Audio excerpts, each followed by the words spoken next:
Good evening from New York. I'm Chris Hayes. Obamacare is again the news tonight as NBC News reports the White House intends to delay the deadline for individuals to be required to buy health insurance from February 15th of next year to March 31st. This comes on the same day that some Democratic lawmakers called on the president to extend open enrollment, and Health and Human Services Secretary Kathleen Sebelius met with insurance executives. Tonight, the White House is strongly denying any change has been made to the deadline. They say are simply clarifying the law's intention not to penalize anyone who buys insurance before that later date of March 31st. While confusion reigns in Washington, D.C., there is none in the states where Republicans continue to wage their war against Obamacare, a war that began over 5 years ago.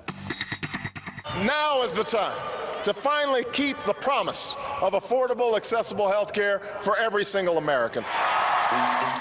Before it even existed, Republicans have been singularly obsessed with making sure Obamacare never came to fruition. Americans need to realize that when someone says government option, what could really occur is a government takeover. And yet the Democrats come forward with a bill that really is a government takeover of our health care system.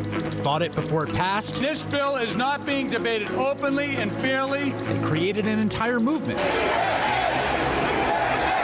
They tried to kill it in the Supreme Court. Kill the bill! Kill the bill! In 2012, they held their nose for this guy because he said he would kill it. If I'm president, I will repeal Obamacare. When he lost, they kept voting to repeal it. That's why we're here, because we're saying let's repeal this failure before it literally kills women, kills children, kills senior citizens.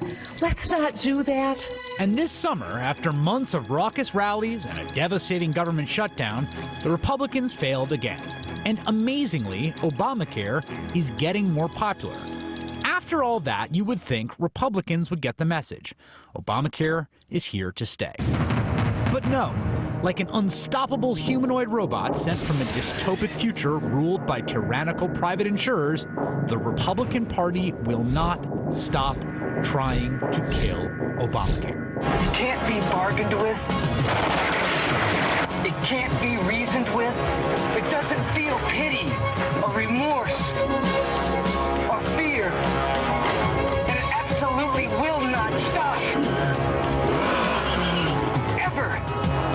They're now rallying behind a new lawsuit in Indiana. I want to bring you this, though. Also breaking tonight, a federal judge gives the go-ahead to a lawsuit that could stop the health care law in its tracks. That lawsuit alleges that the law, as written, does not allow for subsidies through the federal exchanges to be applied in states that did not create their own exchange.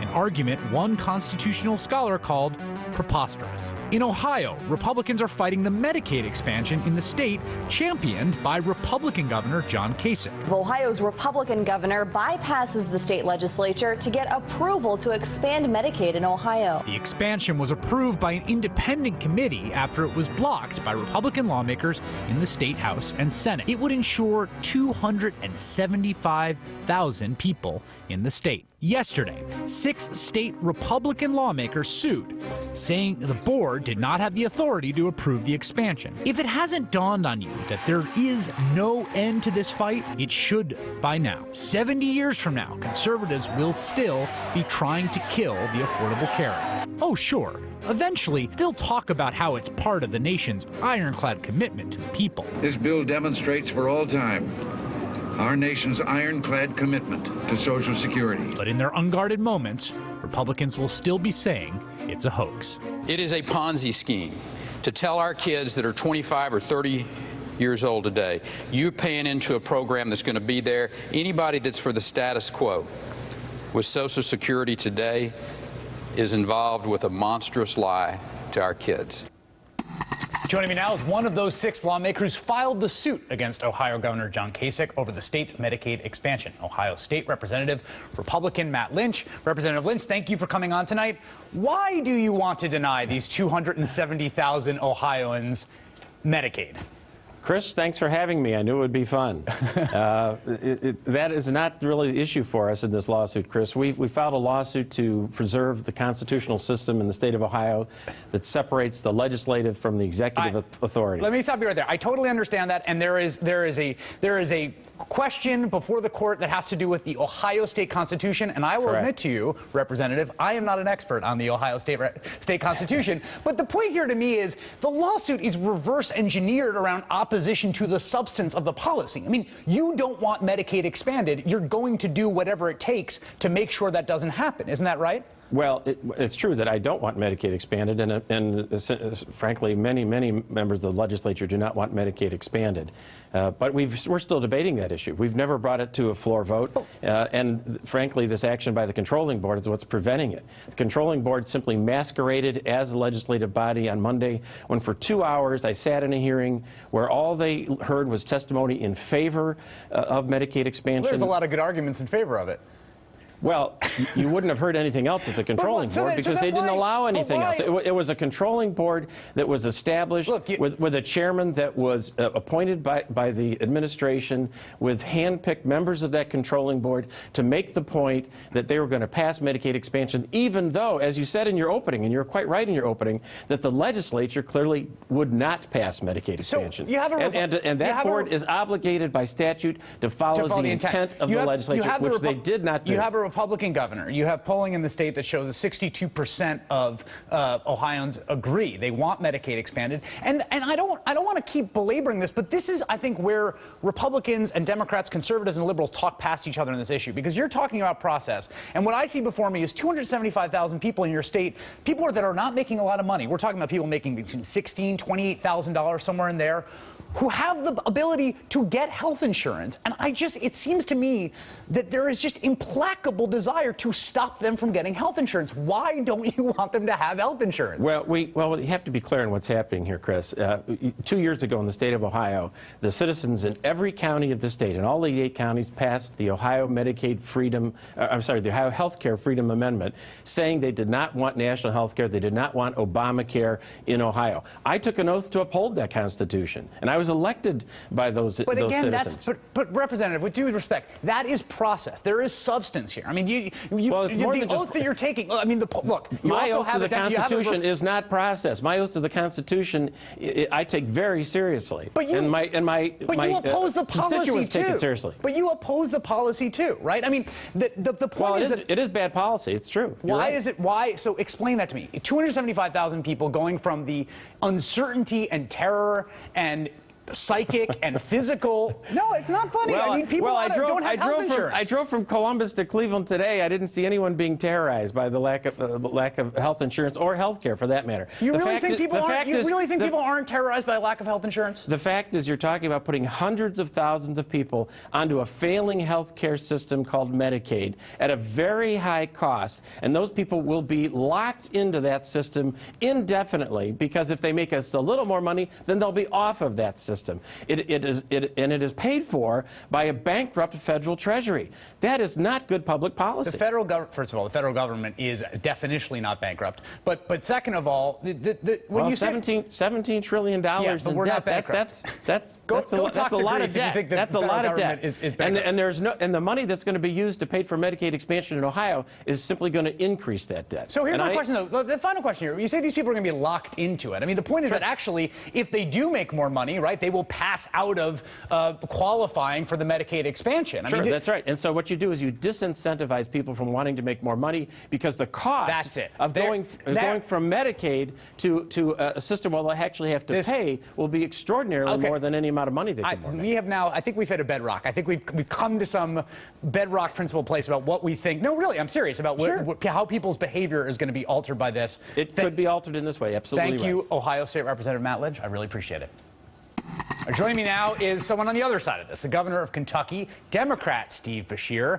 And Governor, your state is one of only 2 states that did not vote for President Obama in 2012 that decided to set up your own exchange, to strike out into the wilderness of back ends and front ends and websites and hits. How are things going in Kentucky? Things are going great in Kentucky, Chris. You know, we've got 640,000 uninsured Kentuckians. We have some of the worst health statistics in the nation and have had them ever since they started keeping statistics. And it was going to take some kind of transformational change for us to dig ourselves out of that ditch. And the Affordable Care Act gives me that opportunity, and I've seized that opportunity. As you mentioned, we're the only southern state to both expand Medicaid and to set up our own exchange. And I'm determined to change the course of Kentucky's history when it comes to health care. And we're right in the process of doing that. And Kentuckians right now are loving it. They are swarming all over our website, about 280,000 of them so far. We have signed up about 18,000, the rate of about 1,000 people a day. 375 or 80 businesses, small businesses, are in the process of applying. So I'm going to tell you something. This is going to work, and I want to give a shout out to my good friend, Governor Kasich in Ohio. Thank goodness that he stepped up and put the people first and partisan politics second, because that's all this opposition is. It's the partisan politics that people are sick and tired of. I don't care whether you're Republican or Democrat, whether you like the president or not. You know, that's what I tell our people here in Kentucky. You don't have to like the president. You don't have to like me. This is not about him. It's not about me. It's about you. It's about your family. It's about your children. So go on that website. It's not going to cost you a dime to check this out, and you're going to find something you like. And that's what Kentuckians are finding. It sounds to me like your website has been working very well. I mean, just those numbers, 18,000 signed up. I mean, it sounds like you guys have pulled off this pretty difficult technical project pretty well. You know, we have great people working for me. You know, they always make a governor look good when you got good people around you. We started out, Chris, as soon as the grants came out to start planning your exchange, we got them. And we made this decision early because all of our stakeholders here in Kentucky were for us running our own exchange. Our business community, our hospital association, the providers, the advocates, everybody felt like that, look, each state is unique. And we know better how to design a website that will fit our state than to have to do kind of a cookie cutter approach that you would do with the federal exchange. And so we worked hard. We kicked it off on October 1. And I mean, it's been going great guns. So have you faced a lot of political opposition, from Republicans in your state? Is there grassroots opposition as this gets rolled out? What has the political experience been like in the state of Kentucky? What you find is that your politicians, like our congressional delegation for the most part, are sticking to their talking points. You know, you can give them facts, you can give them figures, and all they do is look at their talking points and say, it's not working, it's not working, it's failing, when in fact it is working. I mean, our two senators came out the other day in an op-ed and said, Kentuckians don't want this. Well, look, 280,000 of them want it. 18,000 that are signed up right now want it. I don't know what state they're from, but I'm from Kentucky, and it's working here in Kentucky. Our grassroots, they're just confused. You know, there's been such misinformation out here. They have woven this web of misinformation for months and months and months. The critics have, and so we're having to dig through that. But you know what we're finding is when people, number one, are eager to find out. Yeah. They're going on this website in droves. And number two, when they really dig down and they look, man, they like what they're finding. And they're going away with affordable health care for the first time in their lives. That's Kentucky Governor Steve Beshear. Thank you for your time tonight.